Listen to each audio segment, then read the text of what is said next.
Folks who find themselves without community often need to build it for themselves.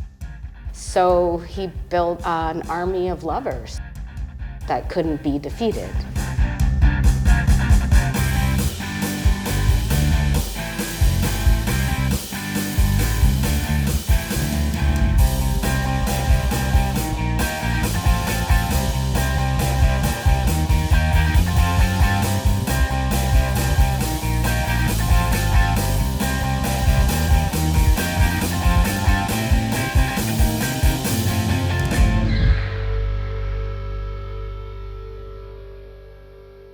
Will and I first met at OCA, and I'm pretty sure we met in our second year, which was really the first year of our program. It was sculpture installation. I lived next door to Will. I was at Unit 103, and Will was at Unit 100 in 888 DuPont at the corner of DuPont and Ossington. He was really sweet, really nice, and bright to me, and I was immediately attracted to him. And in fact, I think I even had a small little crush on him. I was like, oh right, he's gay, of course. That makes sense. One day I was walking up Church Street and he was postering, street postering for a party that was happening that night. He would make these really beautiful, rare Vaseline hand silkscreen posters and immediately put one up in the building, and I could always hear him leave his unit. So I would quickly hear him close the door and go and take the poster. At that time in school, Will's work had this DIY quality. DIY was accessible, right? It was whatever you could find, when you could find it. I mean, as long as you made the time, you could kind of make anything possible. That was the whole punk rock aesthetic as well, right? It's crafty, it's scissors, glue, glitter, cut things out, paste them together. It had this slapshod feel to it all because that's what you had. Almost all of Will's resource was used. He would actually go and find bulk amounts of underwear at By the Pound in Toronto. Now, the catch with By the Pound is this is unwashed material. And the last thing you want to touch is the underwear, because it's not that great. I mean, anyone who's like taking apart underwear and putting it back together, I mean, there was a real sense of patterns, understanding how something was made, understanding the structure behind it. I think those are commitments to making something that will last, even if we think so much of his materials were ephemeral. When Will first started attending OCAD, in that process sort of had his doors open to what ended up becoming his major inspiration, his major basis for artwork, which was underwear. We were both exploring our sexuality. I was doing it more through body, and he was doing it more through objects. Will's first piece was because he stole a pair of underwear from a guy he had a crush on, and that's kind of where it all came from. He had this idea that like he'd make a lampshade out of underwear, and he had kind of coated the lampshade in white Elmer's glue, and he thought it would just freeze to form. The glue was powerful enough to basically turn this thing into a lampshade, as opposed to the clump of underwear coated in a white nauseous substance. So when he took it to class, before he even had a chance to open his mouth, the teacher went off about how incredibly significant this piece of work was, based around, queer identity and the understanding of what's personal, what's public. And Will just had a light bulb go off that I could work in underwear forever. That turned into his first show, which was his graduating show. We had a show in '97 at Norvon Gallery that was owned by OCA. This is our exit show. Part of the graduating show was putting together a press kit. Himself and Chandra had made these hand-stitched, it was a little bigger than a business card, and it had a peephole that was kind of cut into it. And with it was a little write-up that was talking about an exploration into the body and queer identity. So at that time, queer culture, you could just say boys, girls, whatever, but he's boys' underwear, right? They had sent it out and they had passed it off to reporters, newspapers, and they really didn't receive much of a response except for Michael Corrin. Michael Corrin, who was a right-wing radio host, caught wind of the show. But unbeknownst to them, he had literally decided that he was going to be putting them on the spot. And he was going to drop some really shady gotcha journalism and go after them. I have this vague memory he called me and he wanted to interview Will and I for his radio show. And Will was like, He wasn't having any of it. He basically painted Will as a middle-aged man who's creeping through kids' bedrooms stealing their underwear for art shows, which are all government funded, so we need to get rid of government funding. He was putting it out on the radio, and the response was coming back was horrendous. People were threatening to show up, burn the gallery down, drag people out of the gallery and beat them in the streets. It was so bad that Corrin at times was actually telling people, you can't do that, that's illegal. I mean, it's like, but you stoked the fire, didn't you? I think we heard it on the radio, listened to the show. Hey everyone, let's give this pedophile a piece of his own, a taste of his own medicine. Send off dirty diapers to the Nora Vaughn studio at the night of the opening. But unfortunately, my parents had heard it, and my dad was so alarmed by what he heard, he showed up with a crowbar and was making sure people are safe. All in all, it didn't happen. It gave them a platform that may not have existed without this guy's ignorance. I think somebody else said this, but any press is good press. And I think that's true. When I was a curator and left the Art Gallery of Ontario for the power plant, I decided I wanted to work with the younger generation. And the queer art scene was one of the most interesting art scenes of the moment, with Jaja's lead gallery run by Andrew Harwood. Will was very much part of that scene. He did a collaboration with Jeremy Lang. The first time we hung out was because he needed to learn how to thread a sewing machine. So he was a hand stitcher and had never learned how to do it properly, let's say, with a machine. And I'm not sure that he ever really did. It wasn't especially important to him. The West Side Stitches Couture Club, this sort of informal sewing gang that kind of initiated with us, but then quickly grew to include lots of other people. We would typically gather in Will's studio. It was large and could accommodate, 10, 15 people to sit around and have a kind of classic community sewing circle. I think this compulsive way of working always amplified itself, stitched itself into other communities, and involved people in playful, joyous community events for fun. We typically would, between us, come up with the gesture for the evening. So the sash bash, where we made beauty pageant sashes for each other, loosely tying that to the Miss General Idea pageant, sort of in terms of a collaborative local lineage. He lived beside a grocery store that was open for 24 hours, and after we made each other beauty pageant sashes, we paraded them through the deli aisle,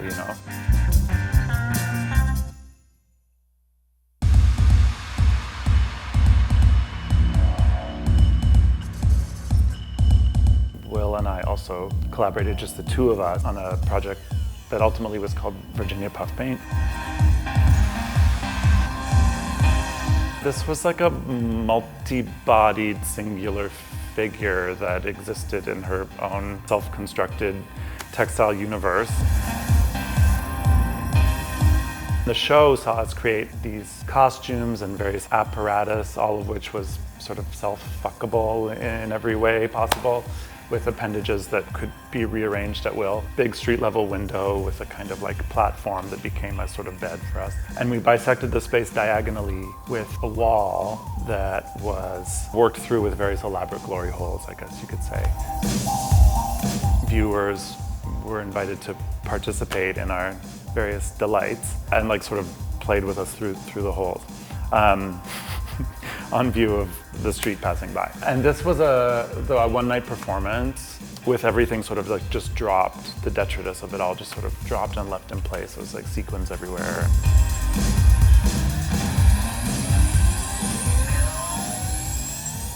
Will saw the significance of cross-generational information and people. Will saw the significance of what he was doing and how that had happened in the past and how it had to be reiterated and reconstructed and re-understood.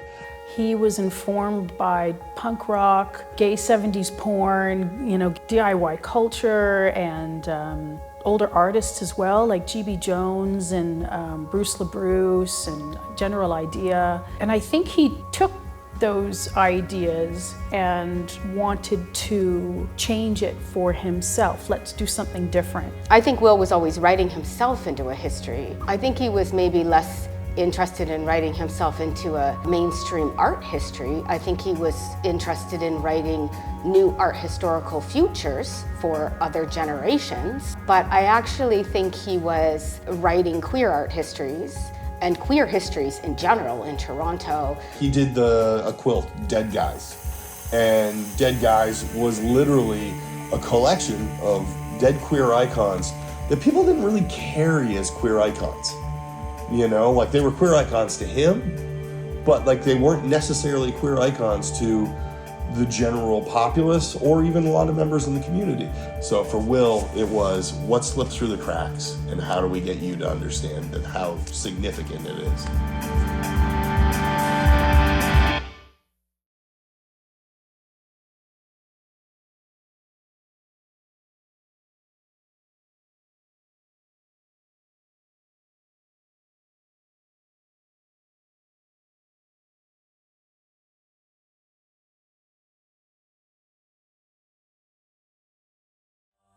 When he unfortunately passed away in 2010, there was a little commemorative event right away at the Gladstone Hotel. And in the hallways, there were some of his works.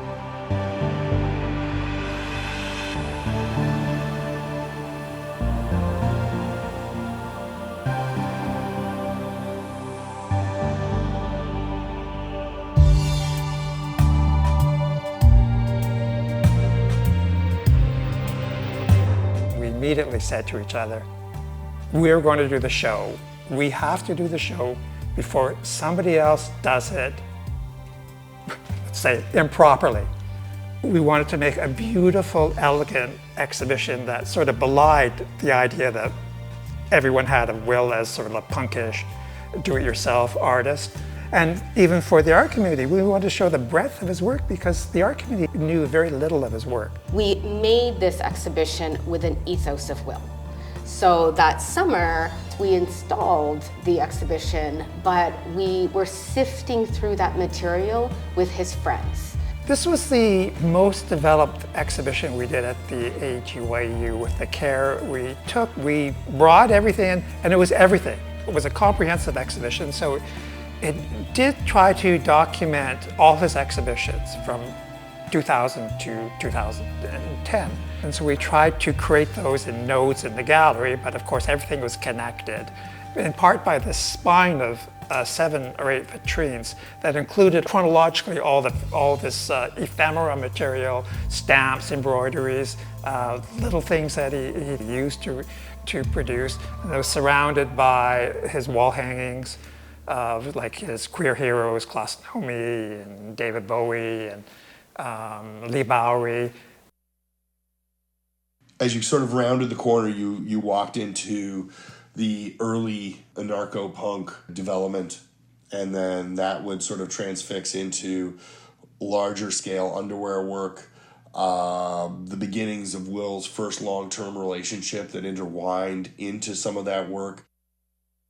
Hanging from the ceiling like Tibetan prayer cloths were his underwear. And it would literally be 25 feet across the room, zigzagging back and forth.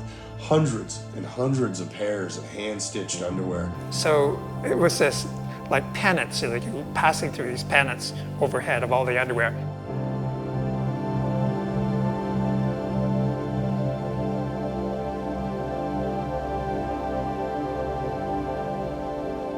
One of the more outstanding elements is the Virginia puff piece, where they had set up the entire tent. You had both costumes that Will and Jeremy had worn. Jaja Gallery, and like just, I don't think I even understood how big that was. And on the back wall of the first gallery, from floor to ceiling, 18 feet by 25 feet, were rows of all his posters that he did himself or with other people as well, collaboratively.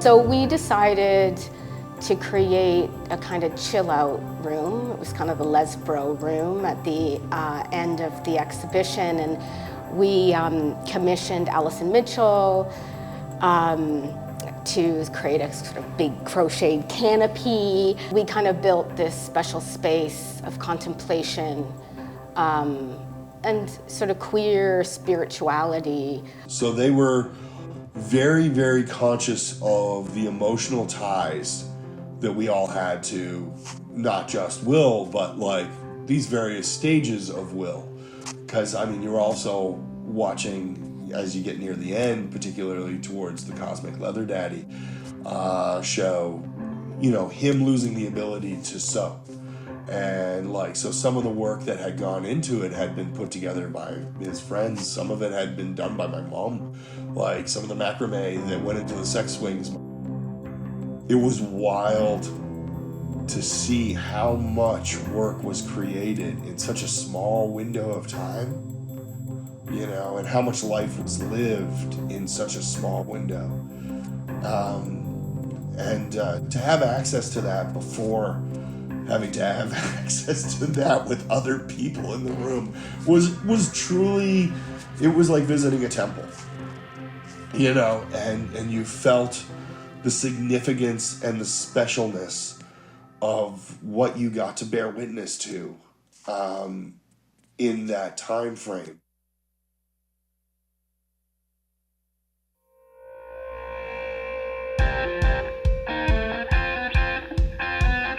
A large part of what he was able to produce is in large part about other people's involvement in it. And I mean, I think that was part of his brilliance, is that he was a world builder at heart for himself, for his friends, for the people around him.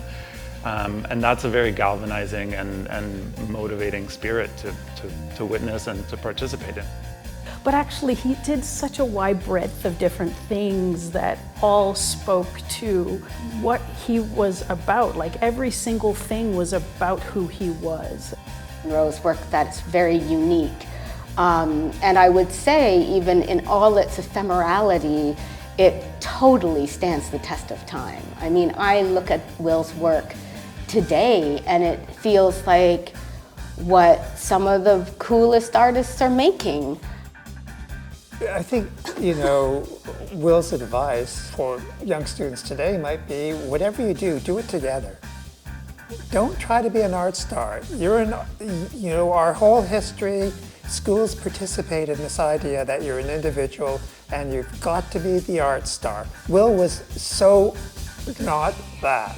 And he would say, get it together with your friends, have fun, and do something. See what happens. Don't take it too seriously. Maybe people will take it seriously if you do something that has some sort of authenticity to it.